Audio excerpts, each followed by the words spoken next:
নমস্কাৰ এই মুহূৰ্তত আহি পৰিছে ৰাতিপুৱাৰ কেইবাটাও গুৰুত্বপূৰ্ণ খবৰ। আজি হৈছে 17 এপ্ৰিল। পোষ্ট অফিচৰ একাউণ্ট থাকিলে আপোনাৰ একাউণ্টত চৰকাৰে সোমাই দিব 4,000 কোটি টকা। লাখ লাখ কৃষকৰ বাবে এটা ভাল খবৰ। ৰাজ্যৰ 12 লাখ মহিলাৰ একাউণ্টত চৰকাৰে প্ৰদান কৰিব 2,000 কোটি টকা।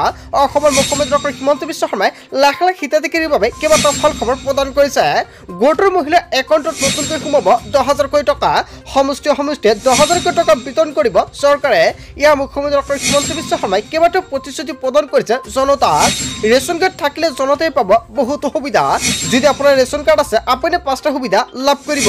কেৱল ইয়াৰ নহয়, অৰুণোদয় আঁচনি যিসকল ব্যক্তি নতুনকৈ 3.0 আবেদন কৰিছে সেইসকলৰ একাউণ্টত চৰকাৰে নতুনকৈ প্ৰদান কৰিব টকা। ইয়াক লৈ মুখ্যমন্ত্ৰী ডক্টৰ হিমন্ত বিশ্ব শৰ্মাই কেবিনেট বৈঠকত কেইবাটাও গুৰুত্বপূৰ্ণ সিদ্ধান্ত গ্ৰহণ কৰিছে। চৰকাৰে নতুনকৈ প্ৰদান কৰিব চৰকাৰী কৰ। যদি আপুনি আবেদন কৰিছে আপোনাৰ বাবে এটা ভাল খবৰ। আজিৰ আমাৰ প্ৰথম গুৰুত্বপূৰ্ণ খবৰ হৈছে অসমবাসীৰ বাবে এটা ডাঙৰ খবৰ। ৰাজ্যৰ 12 লাখ মহিলাই শীঘ্ৰে পাব এটা ভাল খবৰ। সমষ্টিয়ে প্ৰতি 10,000কৈ মহিলাই লাভ কৰিব চৰকাৰী ধন। মুখ্যমন্ত্ৰী ডক্টৰ হিমন্ত বিশ্ব শৰ্মাৰ ডাঙৰ সিদ্ধান্ত। চৰকাৰী ধন পাবলৈ কি কৰিব লাগিব মহিলাসকলে। ৰেচন কাৰ্ড থকা প্ৰতিটো পৰিয়ালৰ মহিলাই লাভ কৰিব চৰকাৰী ধন। ৰেচন কাৰ্ডৰ সৈতে লিংক হৈ থাকিব লাগিব আধাৰ কাৰ্ড। যদি আপোনাৰ ৰেচন কাৰ্ডৰ লগত আধাৰ কাৰ্ড লিংক হৈ আছে তেনে ক্ষেত্ৰত আপোনাৰ বাবে এটা ভাল খবৰ। আহি গ'ল অৰুণোদয় 3.0। যদি আপুনি অৰুণোদয় 3.0 আবেদন কৰিছে তেনে ক্ষেত্ৰত সেইসকল মহিলাৰ একাউণ্টত চৰকাৰে প্ৰদান কৰিব 1250 টকাকৈ। 12,60,000 নতুন হিতাধিকাৰীক দিয়া হ'ব অৰুণোদয় আঁচনিৰ সুবিধা। আপুনি অৰুণোদয় 3.0 আবেদন কৰিছে নেকি? তেনে ক্ষেত্ৰত সাজু হওক। লগতে আপোনাৰ বেংক একাউণ্টৰ লগত আধাৰ কাৰ্ড লিংক কৰি ৰাখক, কিয়নো কিছু সময় পিছতে আপোনাৰ একাউণ্টত আপুনি কৰি লওক এইকেইটা গুৰুত্বপূৰ্ণ কাম, কিয়নো অহা মাহৰ পৰা অৰুণোদয় 3.0 টকা সোমাব আপোনাৰ একাউণ্টত। যদি আপুনি অৰুণোদয় 3.0টো আবেদন কৰিছে তেনে ক্ষেত্ৰত সেইসকলো ব্যক্তিৰ বাবে এটা ভাল খবৰ। লগতে আজিৰ ভিডিঅ'টো সকলোৱে বেছিকৈ শ্বেয়াৰ কৰি দিব যাতে সকলোৱে গম পায় অৰুণোদয় আঁচনিৰ বিষয়ে। তাৰপিছত অসমবাসী ৰাজযোগ জনাইছে আমাৰ পৰৱৰ্তী গুৰুত্বপূৰ্ণ খবৰ। লগতে ডাঙৰ খবৰ, দেশৰ কোটি কোটি কৃষকৰ বাবে ডাঙৰ খবৰ আহি পৰিছে। পথাৰত ধানৰ পৰিৱৰ্তে ওলাইছে নেকি পতান?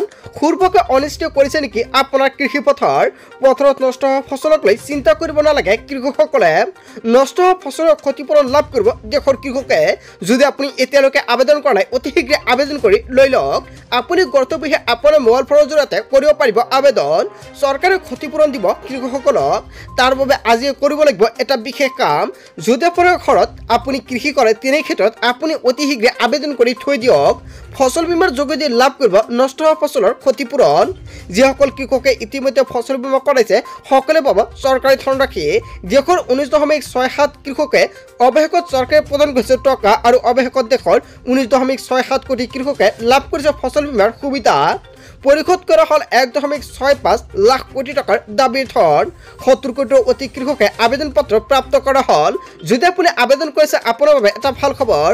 ফচল বীমা সুবিধাৰ বাবে চৰকাৰে মুকলি কৰিছে হেল্পলাইন নম্বৰ। প্ৰতিগৰাকী কৃষকে ছেভ কৰি ৰাখক এইটো হেল্পলাইন নম্বৰ 14447। যদি ফোনটো আপুনি এতিয়া কৰাৰ লগে লগে যদি ৰিচিভ নকৰে তেনে ক্ষেত্ৰত পৰৱৰ্তী সময়ত আপোনাক কল কৰিব।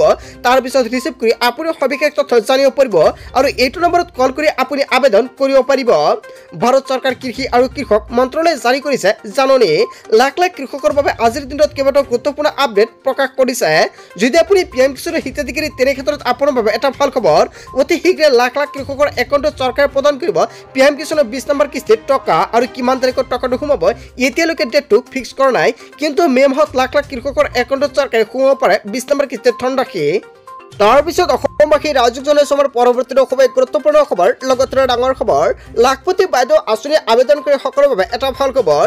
যদি আপুনি গোটৰ 10,000 কোটি টকা এতিয়ালৈকে পোৱা নাই তেনে ক্ষেত্ৰত আপোনাৰ বাবে ভাল খবৰ দিলে অসমৰ মুখ্যমন্ত্ৰী ডক্টৰ হিমন্ত বিশ্ব শৰ্মাই। 2 দিনৰ ভিতৰতে আত্মসহায়ক গোটৰ প্ৰতিগৰাকী সদস্যৰ একাউণ্টত সোমাব 10,000 কোটি টকা। বিহালীত 10,000 কোটি টকা প্ৰদান কৰিছে। এতিয়া বাকী সমষ্টিত 10,000 কোটি টকা অসমৰ মুখ্যমন্ত্ৰী ডক্টৰ হিমন্ত বিশ্ব শৰ্মাই কেতিয়া প্ৰদান কৰিব ইয়াক লৈ সংবাদমেলযোগে কেইবাটাও ডাঙৰ মন্তব্য কৰিছে। 10,000 কোটি টকা লাভ কৰিব প্ৰতিগৰাকী মহিলাই। ধনৰ সদ্ব্যৱহাৰ কৰিলে লাখপতি হোৱাৰ সুযোগ লাভ কৰিব মহিলাসকলে। যদি আপুনি 10,000 টকাৰ সদ্ব্যৱহাৰ কৰে তেনে ক্ষেত্ৰত আকৌ চৰকাৰে প্ৰদান কৰিব আপোনাক 25,000 কোটি টকা আৰু তৃতীয় কিস্তিত লাভ কৰিব আপোনাৰ একাউণ্টত 50,000 কোটি টকা। 3টা কিস্তিত চৰকাৰে প্ৰদান কৰিব আপোনাৰ বেংক একাউণ্টত টকা। নিৰ্বাচনী প্ৰচাৰৰ মাজতে অসমৰ মুখ্যমন্ত্ৰী ডক্টৰ হিমন্ত বিশ্ব শৰ্মাৰ বৃহৎ ঘোষণা। লাখপতি বাইদেউ আঁচনি আবেদনকাৰীসকলৰ বাবে এটা ভাল খবৰ আহি পৰিছে। আপুনি আত্মসহায়ক গোটৰ প্ৰপত্ৰটো জমা কৰিছে নেকি? তেনে ক্ষেত্ৰত আপোনাৰ বাবে ভাল খবৰ দিলে অসমৰ মুখ্যমন্ত্ৰী ডক্টৰ হিমন্ত বিশ্ব শৰ্মাই। তাৰ পিছত অসমবাসী ৰাজুক জনাইছে আমাৰ পৰৱৰ্তী খুবেই গুৰুত্বপূৰ্ণ খবৰ লগতে ডাঙৰ খবৰ অকাপ সম্পত্তিৰ বৈধতাৰ ওপৰত উচ্চতম ন্যায়ালয়ে বিচাৰিছে স্পষ্টীকৰণ এই মুহূৰ্তত অসমবাসী ৰাজুক জনাইছো এটা বিগ ব্ৰেকিং নিউজ অকাপ সম্পত্তিক লৈ মুছলমানৰ উত্তৰাধিকাৰী দখল কৰা বুলি প্ৰশ্ন উত্থাপন কপিল সিদ্দালৰ চৰকাৰী পক্ষৰ হৈ যুক্তি অধিবক্তা তুষাৰ মেহতাৰ মছজিদৰ পুঞ্জন কৰোঁতে অসুবিধা ক'ত এনেকুৱাকৈ কেইবাটাও ডাঙৰ প্ৰশ্ন উত্থাপন হৈছে অকাপ সম্পত্তি পুঞ্জন কৰাটো বাধ্যতামূলক ইয়াৰ পিছতে উচ্চতম ন্যায়ালয়ৰ প্ৰশ্ন এএছএ সংৰক্ষিত সম্পত্তি অকাপৰ কিদৰে হ'ল এনেকুৱাকৈ এটা ডাঙৰ মন্তব্য কৰিছে উচ্চতম ন্যায়ালয়ে চৰকাৰে যদি কোনো ভূমি অধিগ্ৰহণ কৰে তেতিয়া কি হ'ব বুলি প্ৰশ্ন উচ্চতম ন্যায়ালয়ৰ অকাপ সম্পত্তিৰ বৈধতাৰ ওচৰত উচ্চতম ন্যায়ালয়ে বিচাৰিছে স্পষ্টীকৰণ আৰু অকাপ সম্পত্তিক লৈ মুছলমানৰ উত্তৰাধিকাৰী দখল কৰা বুলি প্ৰশ্ন উত্থাপন কৰিছে কপিল সিব্বালৰ হয় বন্ধুবান্ধৱীসকল এটা বিগ আপডেট প্ৰকাশ পাইছে ইয়াৰ বিষয়ত জনতাই কি ক'ব যদি জনতাৰ কিবা মন্তব্য কৰিব লগা থাকে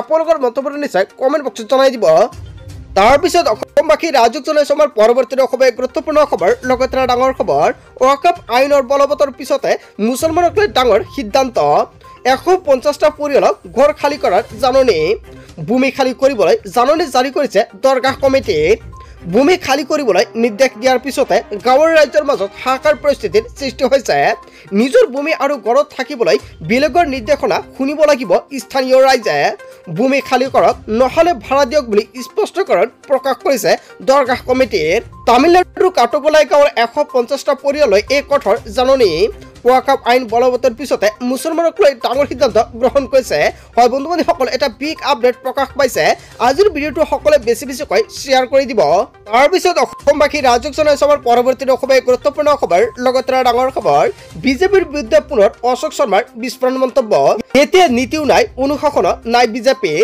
কেৱল টকা আঁচনিৰ বলতহে চলি আছে বিজেপি চৰকাৰ ভয় ভাবুকি আৰু প্ৰলোভন চলি আছে দলটোত বিজেপিক এতিয়া বিশ্বাস কৰিব টান পোৱা হৈছে ৰাইজে সেই কথাটো ৰাইজে দেখুৱাই দিব এই পঞ্চায়ত নিৰ্বাচনত কেৱল আঁচনিৰ লোভতহে তেওঁলোকৰ পিছত আছে কিছুমান মানুহ কংগ্ৰেছৰ নেতা অশোক শৰ্মাৰ এটা ডাঙৰ বিস্ফোৰক মন্তব্য হয় বন্ধুবান্ধৱীসকল কংগ্ৰেছৰ নেতা অশোক শৰ্মাই যিটো মন্তব্য কৰিছে ইয়াৰ বিষয়ত জনতাই কি ক'ব যদি জনতাৰ কিবা ক'ব লগা থাকে আপোনালোকৰ মন্তব্যটো নিশ্চয় কমেণ্ট বক্সত জনাই দিব তাৰ পিছত অসমবাসী ৰাজুক জনাইছে আমাৰ পৰৱৰ্তী খুবেই গুৰুত্বপূৰ্ণ খবৰ লগতে ডাঙৰ খবৰ নিৰ্বাচনৰ পূৰ্বে এনডিএত বৃহৎ আঘাত এনডিএত ভাঙনৰ সুযোগ লৈ একত্ৰিত হৈছে এনডিআই বিহাৰত একেলগে নিৰ্বাচন খেলিবলৈ সাজু হৈছে কংগ্ৰেছ আৰু আৰজেডিয়ে কংগ্ৰেছৰ সভাপতি মল্লিকাৰ্জুন খাৰ্গেৰ বাসগৃহত গুৰুত্বপূৰ্ণ বৈঠক উপস্থিত হৈছে আৰজেডিৰ তেজস্বী যাদৱ আৰু ৰাহুল গান্ধীয়ে বৈঠক সম্পূৰ্ণৰূপে সফল বুলি প্ৰতিক্ৰিয়া আৰজেডিৰ এনডিএৰ সংগ ত্যাগ কৰা আৰএলজেপিয়ে এনডিএ গোটত হ'ব অন্তৰ্ভুক্ত একত্ৰিত হৈ নিৰ্বাচন খেলাৰ সিদ্ধান্তক আদৰণি আৰএলজেপিৰ দুদিন পূৰ্বে এনডিএৰ সংগ ত্যাগ কৰিছিল আৰএলজেপিয়ে 2014ৰ পৰাই এনডিএৰ অংশীদাৰ আছিল আৰএলজেপিয়ে নিৰ্বাচনৰ পূৰ্বে এনডিএত বৃহৎ আঘাত তাৰ পিছত অসমবাসী ৰাজুক জনাইছে আমাৰ পৰৱৰ্তী খুবেই গুৰুত্বপূৰ্ণ খবৰ লগতে ডাঙৰ খবৰ ৰাজ্যৰ বিভিন্ন প্ৰান্তত প্ৰচণ্ড ধুমুহা আৰু বৰষুণ গুৱাহাটীত প্ৰচণ্ড ধুমুহা ধূলি আৰু বৰষুণ আপোনাৰ অঞ্চলৰ পৰিস্থিতিটো কেনেকুৱা নিশ্চয় কমেণ্ট কৰি জনাব বন্ধুবান্ধৱীসকল আপুনি কোনটো জিলাৰ পৰা ভিডিঅ'টো চাই আছে যদি আপোনাৰ জিলাত বৰষুণ বা ধুমুহা বা বতৰ বেয়া তেনে ক্ষেত্ৰত নিশ্চয় কমেণ্ট কৰি জনাবলৈ নাপাহৰিব বন্ধুবান্ধৱীসকল গোটেই অসম তথা ভাৰতৰ বিভিন্ন প্ৰান্তৰ পৰা যুগুত হৈছে কেইবাটাও ডাঙৰ খবৰ এনেবোৰ খবৰ নিতৌ পাই থাকিবলৈ চেনেলটি সাবস্ক্ৰাইব কৰি ভিডিঅ'টো এটা লাইক কৰিবলৈ নাপাহৰিব so thank you for watching full video'